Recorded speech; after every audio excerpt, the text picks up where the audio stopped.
যে স্বপ্নের জন্য যারা প্রাণ দিয়েছে সেই স্বপ্নকে আমরা বাস্তবায়ন করবই। এটার থেকে আমাদের বেরিয়ে যাবার কোনো উপায় নেই। আমাদের প্রতিজ্ঞা রইল আমরা এটা করব। আমরা নতুন বাংলাদেশের অফিস এটা করেছি। নতুন বাংলাদেশ গড়ার জন্য আমরা এখানে এসেছি, সেটা যেন সবাই মিলে আমরা করতে পারি। দেয়ালের যে লেখাগুলো যখনই দেখি অবাক লাগে, এত কথা কিভাবে এদের মনে আসলো। এদের পেছনে তো কোনো কবি নাই, কোনো সাহিত্যিক নাই, কোনো পণ্ডিত নাই যে কথাগুলো জোগাড় করে করে দেবে, কিন্তু সারা শহর ছড়িয়ে আছে, অন্যান্য শহরেও আছে। প্রতিটি কথা অত্যন্ত মূল্যবান, ছোট্ট কথা, ছোট্ট ছবি, অত্যন্ত মূল্যবান। শুধু বাংলাদেশের মানুষ উতলা হয়ে গেছে নতুন বাংলাদেশ করার জন্য, তাই না? আমাদের যত বাংলাদেশি সারা দুনিয়া জুড়ে আছে, তোমরা একটু আগে বলেছো তাদের কথা, তারা সবাই বলছে যে আমরা আসতে চাই, আমরা এই নতুন স্বপ্ন বাস্তবায়নে শরিক হতে চাই। কাজে তারা, তোমরা যে ঢেউ উঠিয়েছ শুধু এখানকার মনে না, সারা দুনিয়ার বাংলাদেশিদের মনে এই ঢেউ উঠিয়েছে, তারাও যোগ দিতে চায়। যারা বাংলাদেশি নয়, অন্যান্য দেশের তরুণরা, তারা বলছে আমরাও দেখতে চাই, কারণ আমাদের দেশেও এরকম দরকার। কাজে এটা কোনো সীমাবদ্ধ নয় যে বাংলাদেশের মনের মধ্যে তোমরা একটা প্রচন্ড ঢেউ জাগিয়ে দিয়েছ, প্রচন্ড স্বপ্ন জাগিয়ে দিয়েছ।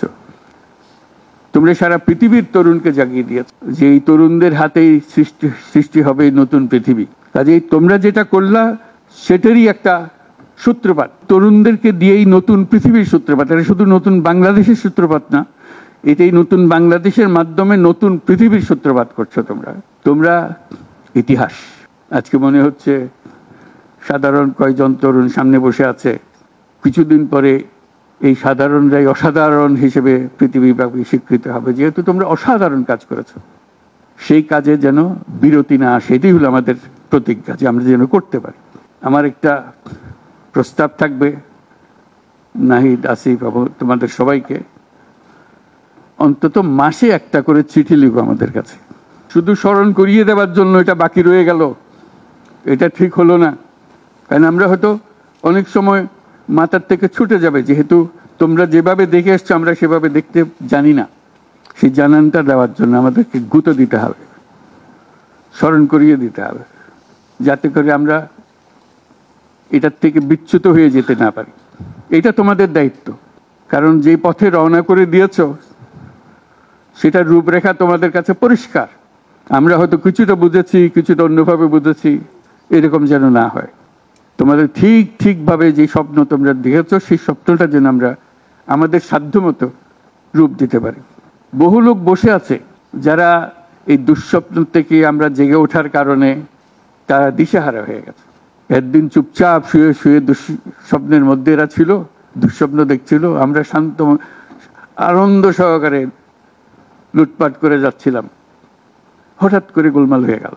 তারা কি চুপচাপ বসে থাকবে? মোটেই না।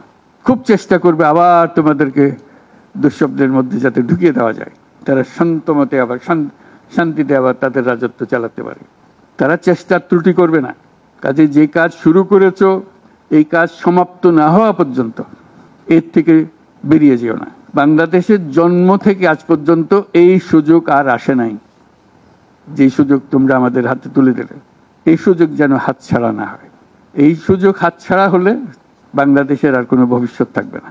কাজে এইটা যেন শুধু রাষ্ট্র নয়, পৃথিবীর সম্মানিত রাষ্ট্র হিসেবে প্রতিষ্ঠিত হতে পারে, যেহেতু তরুণরা এটার হাল ধরেছে। এই কারণেই এটা ভিন্ন, এই কারণে এটা ইউনিক, অনন্য। এই অনন্য একটা দেশ আমরা তৈরি করতে চাই। তোমাদের চিন্তায় স্বচ্ছ, তোমাদের চিন্তায় সঠিক, এটা মুঠো থেকে ছাড়বে না, হাত থেকে ছাড়বে না, এবং আমাদেরকে স্মরণ করিয়ে দেবে যদি আমরা এটার এই স্বপ্নের থেকে দূরে সরার কোনো কাজ করে ফেলে। আমাদের কারো কোনো ইচ্ছা নাই এই স্বপ্ন বাইরে যাওয়ার, এই স্বপ্ন বাস্তবায়ন করাই আমাদের সার্বক্ষণিক কাজ।